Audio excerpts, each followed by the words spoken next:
Hello students, welcome to गुरु मंत्र IQ channel. इस video में हम लोग पढ़ने जा रहे हैं describe the structure, types and function of RNA। पिछले वीडियो में हम लोग पढ़ चुके हैं DNA, और जब नेक्स्ट वीडियो आएगा उनमें हम लोग पढ़ेंगे DNA और RNA में क्या डिफरेंस है। ठीक है, तो DNA RNA में क्या डिफरेंस है हम लोग अगले वाले वीडियो में पढ़ेंगे। इस वीडियो में हम लोग जानने जा रहे हैं RNA के विषय में।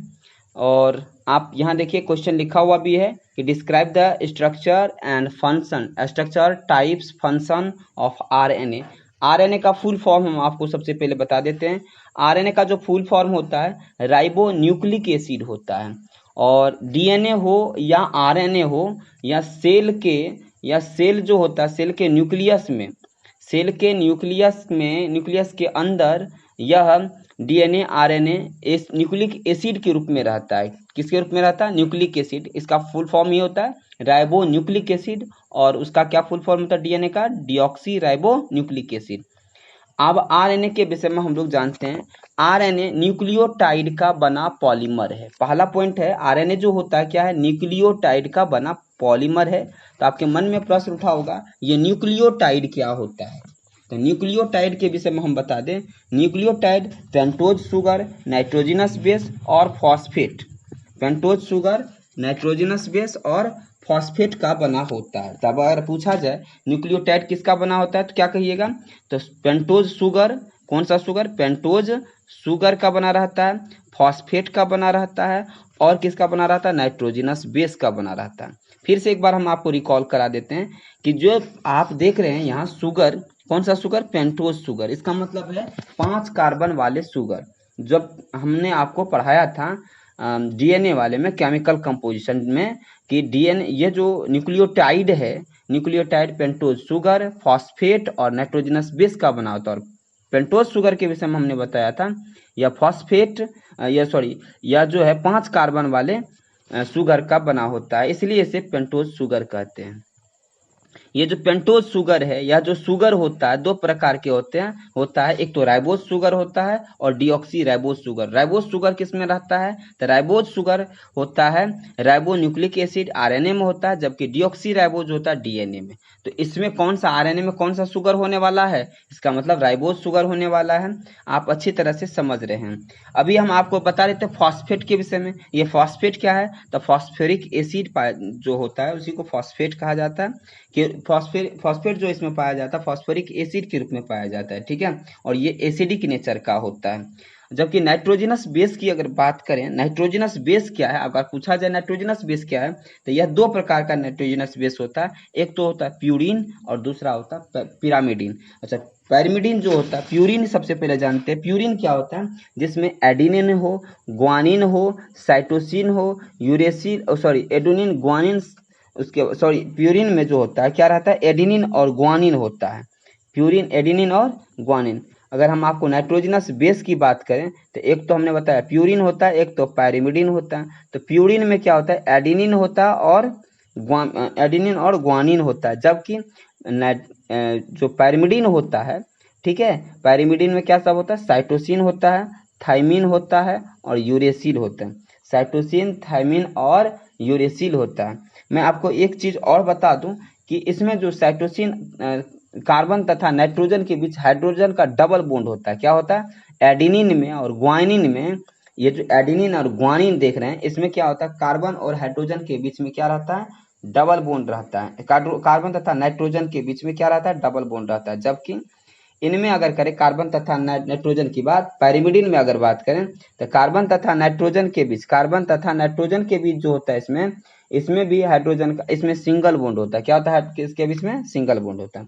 तो ये बात आप अच्छी तरह से समझ गए होंगे कि ये न्यूक्लियोटाइड जो RNA कहा न्यूक्लियोटाइड का बना पॉलीमर है। तो आप न्यूक्लियोटाइड समझ में आया, पेंटोज शुगर, फॉस्फेट और क्या कहते हैं? नाइट्रोजनस बेस समझ में आ गया आपको। चलते हैं अगले पॉइंट की ओर। इसका न्यूक्लियोटाइड स्ट्रैंडेड होता है। स्ट्रैंडेड मतलब इसका जो न्यूक्लियोटाइड क्या कैसा होता है? स्ट्रैंडेड होता है। इसलिए इसे सिंगल स्ट्रैंडेड न्यूक्लियोटाइड भी कहा जाता है। सिंगल स्ट्रैंडेड न्यूक्लियोटाइड भी कहा जाता है। ऐसा क्यों? सिंगल स्ट्रैंडेड न्यूक्लियोटाइड इसलिए कहा जाता है क्योंकि यह जो है इसका न्यूक्लियोटाइड स्ट्रैंडेड होता है। क्या होता है? स्ट्रैंडेड। परंतु अपवाद के रूप में रियो वायरस, अगर रियो वायरस की बात करें, रियो वायरस की अगर बात करें तो रियो वायरस जो होता है ट्यूमर पैथोजेनिक में यह डबल स्टैंडर्ड होता है। सब जगह यहाँ जो रहता है सिंगल स्टैंडर्ड आरएनए रहता है, लेकिन पैथोजेनिक ट्यूमर पैथोजेनिक में यह डबल स्टैंडर्ड होता है। यह एक नॉन जेनेटिक मटेरियल है। कैसा मटेरियल है? नॉन जेनेटिक मटेरियल है। परंतु कुछ plants animal virus genetic material के रूप में भी रहता है। कुछ plants animal virus genetic material के रूप में भी रहता है। जैसे अगर बात करें TMV, इन्फ्लुएंजा, पोलियो, ये सब जितने भी हैं ये सारे क्या हैं?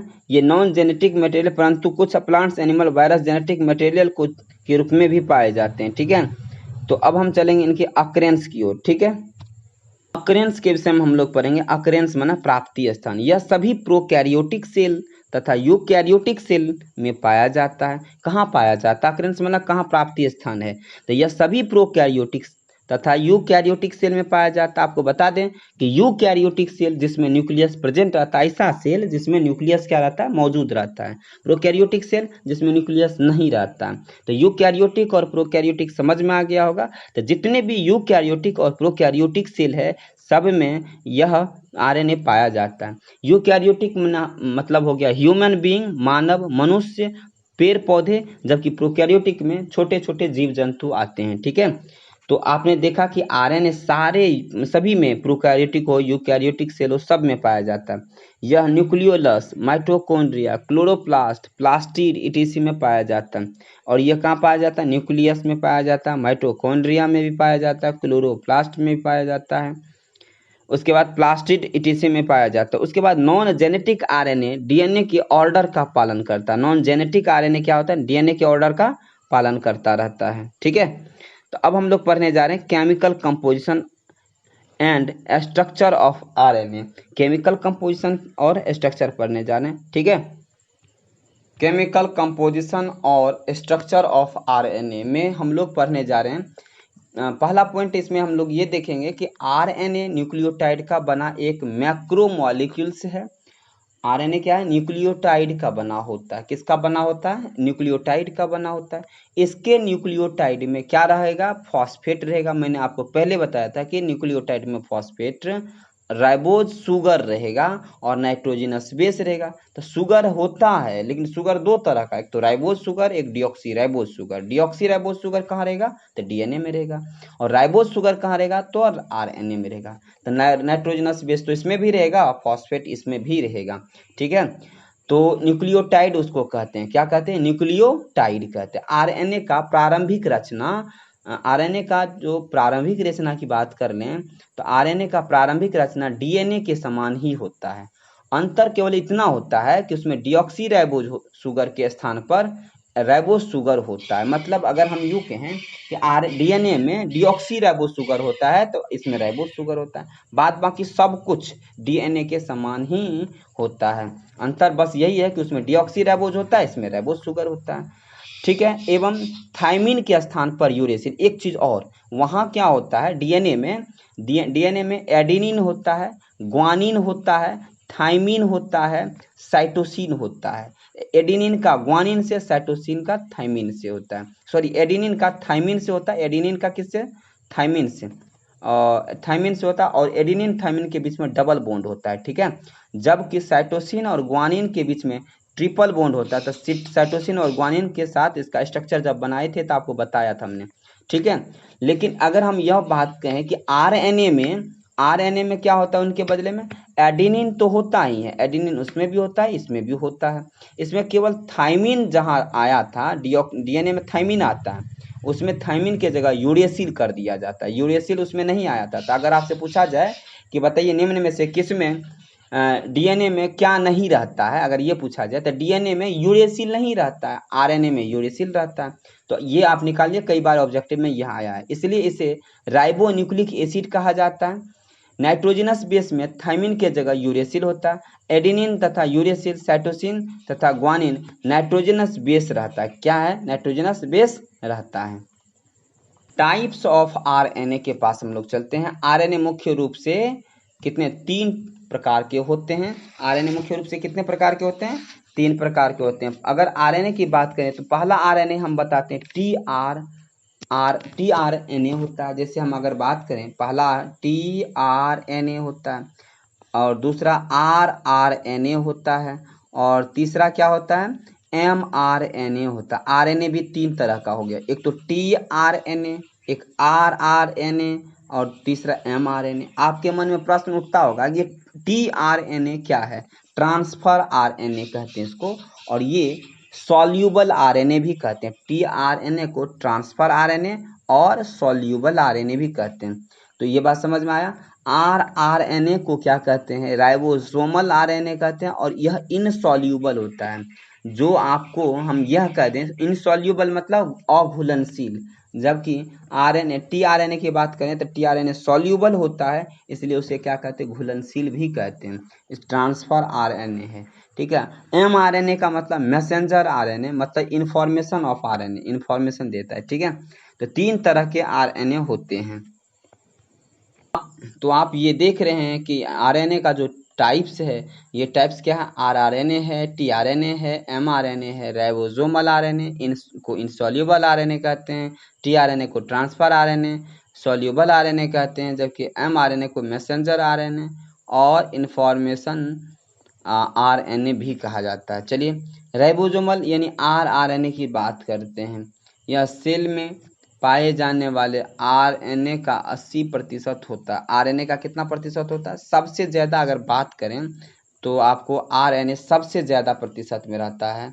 कहाँ रहता है, सेल में पाए जाने वाले जितने भी आरएनए होता है उसमें सबसे ज़्यादा किसका प्रतिशत होता है, आरआरएनए का होता है।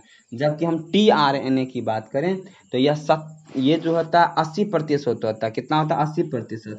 लेकिन जब हम इनकी बात करें, किन की बात करें, तो टीआरएनए का बात करें तो टीआरएनए का जो प्रतिशत रहता है यह 10 से 15% के बीच होता है टीआरएनए।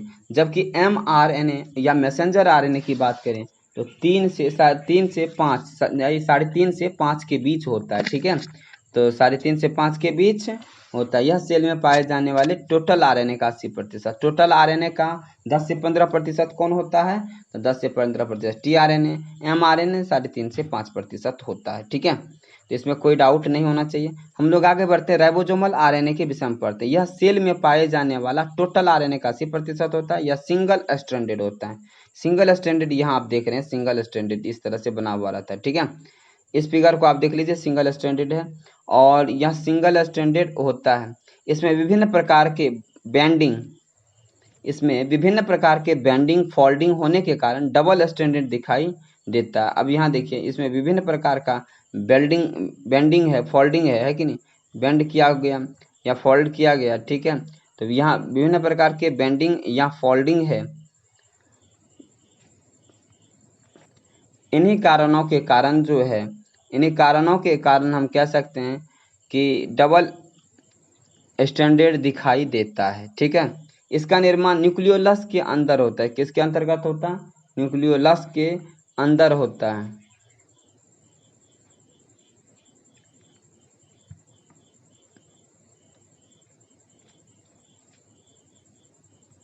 अगर राइबोसोमल आरएनए की बात कर लें तो राइबोसोमल आरएनए जो होता है या तो डबल स्टैंडर्ड दिखाई देता है, लेकिन इसका निर्माण जो होता है न्यूक्लियोलस के अंदर के द्वारा होता है। किसके द्वारा, इसका निर्माण न्यूक्लियोलस के द्वारा होता है तथा वहां से साइटोप्लाज्म में आता है। निर्माण हुआ न्यूक्लियोलस के द्वारा, लेकिन आया कहाँ, साइटोप्लाज्म में। अच्छा, साइटोप्लाज्म में आता है। यह राइबोसोम के निर्माण का मुख्य घटक है। कौन है, यह जो है, ये जो आप पढ़ रहे हैं अभी राइबोसोमल आरएनए, ये किसका मुख्य घटक है, राइबोसोम के निर्माण का मुख्य घटक है। आरआरएनए जो आप देख रहे हैं, ये आरआरएनए क्या है, तो अगर इसके विषय में पूछा जाए तो आप इतना जवाब देंगे, ये राइबोसोम के निर्माण का मुख्य घटक है, ठीक है।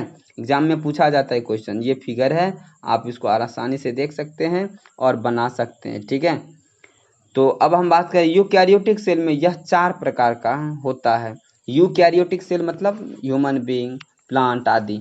इनमें क्या होता है, यह 4 प्रकार का क्रमशः 28S आरएनए कहते हैं, 18S आरआरएनए कहते हैं, 5S आरआरएनए या 5S आरएनए होता है।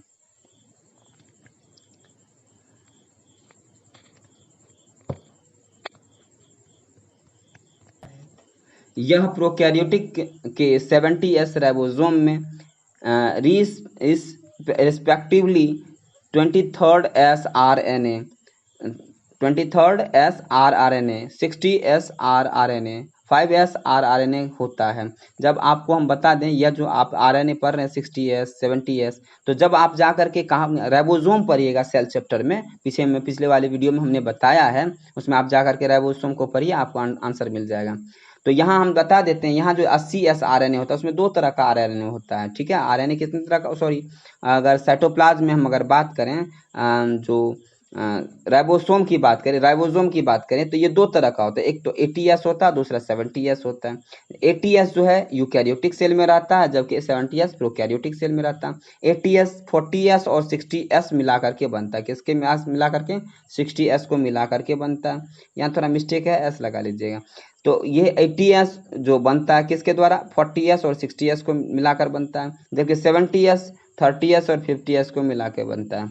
प्रश्न ये उठता है कि यह प्रोकैरियोटिक सेल में रहता है जो 70s है। अब ये बात उठता है कि 80s rRNA 40s में आता है, जबकि 600s में 20s RNA 5s RNA, उसके बाद 5s rRNA, ठीक है, यूकैरियोटिक सेल में रहता है। जबकि यह तो आप समझ में आ गया, क्योंकि 70s में कौन कौन आता है। इसका मॉलिक्यूलर वेट 40,000 से लिमिटेशन तक होता है, 40,000 के तक लिमिटेशन में होता है, ठीक है। अब हम लोग अगले वीडियो में tRNA यानी ट्रांसफर RNA और mRNA मैसेंजर RNA उनके स्ट्रक्चर को भी पढ़ेंगे, और फिर mRNA के बाद mRNA के अतिरिक्त भी कुछ क्या कहते हैं RNA होता है, जैसे जीनोमिक RNA, snRNA यानी small nuclear RNA, small cytoplasmic RNA। तो इन सभी RNA के विषय में पढ़ेंगे और इनके फंक्शन को भी जानेंगे, ठीक है। तो अगर यह वीडियो आपको अच्छा लगता है तो अधिक से अधिक लोगों को शेयर करिए और सब्सक्राइब करिए और लाइक सब्सक्राइब करिए। That's all. Thank you for watching this video. यह RNA का पार्ट 2 है। यह बता दूं मैं आपको पार्ट 2 में, इससे पहले हम लोगों ने RNA क्या है, RNA का कहाँ पाया जाता है और उसका chemical composition, types of RNA के विषय में पढ़ा। और पिछले वीडियो में जो टाइप्स ऑफ RNA होता है, rRNA, mRNA और tRNA, जिसके विषय में हम लोगों ने पिछले वीडियो में पढ़ा, अब उसी चीज़ को हम लोग इस वीडियो में पढ़ेंगे। जबकि हम लोगों ने rRNA के विषय में पिछले वीडियो में ही पढ़ लिया था, लेकिन हम लोग अब यहाँ क्या पढ़ने जा रहे हैं, tRNA बच गया था हमारा, तो ये पार्ट 2 है। हम लोग यहाँ से शुरू करते हैं। तो RNA का यह क्या है, पार्ट टू है। तो आइए हम लोग देखते हैं। यह सेल tRNA जो होता है, सबसे पहले ट्रांसफर RNA इसका पूरा नाम है, T से ट्रांसफर होता है। यह सेल में पाए जाने वाले टोटल RNA का 10 से 15% होता है, पहले बता दिया था। जो उनके विषय में जब हम बता रहे थे, किसके विषय में, तो जब rRNA के विषय में बता रहे थे, तो वो जो है 80% के आसपास होता है। जबकि इनकी बात करें, tRNA की बात करें, तो 10 से 15% के आसपास रहता है, ठीक है। यह सिंगल स्टैंडर्ड होता है। यह कौन सा स्टैंडर्ड होता है, सिंगल स्टैंडर्ड होता है। जबकि यह स्मॉल भी होता है, सिंगल स्टैंडर्ड भी होता है। इसमें 79 से 80 न्यूक्लियोटाइड होता है। कितना? 79 से 80 न्यूक्लियोटाइड होता है। इसका निर्माण साइटोप्लाज्म में होता है। इसका निर्माण कहाँ होता है, साइटोप्लाज्म में। उसका भी निर्माण साइटोप्लाज्म में होता था। अच्छा, यहाँ देखिए, यह प्रोटीन सिंथेसिस के समय एमिनो एसिड को कैरी तथा कोड कर प्रोटीन का चेन बनाता है। क्या करता है, यह प्रोटीन सिंथेसिस के समय एमिनो एसिड को कैरी तथा कोड कर, एमिनो एसिड को क्या किया जाता है, कैरी करता है, और फिर उसको कोड करके प्रोटीन का चेन बनाता है। प्रोटीन का क्या बनाता है, चेन बना देता है। तो यहाँ तक आपको समझने में दिक्कत नहीं हुआ होगा।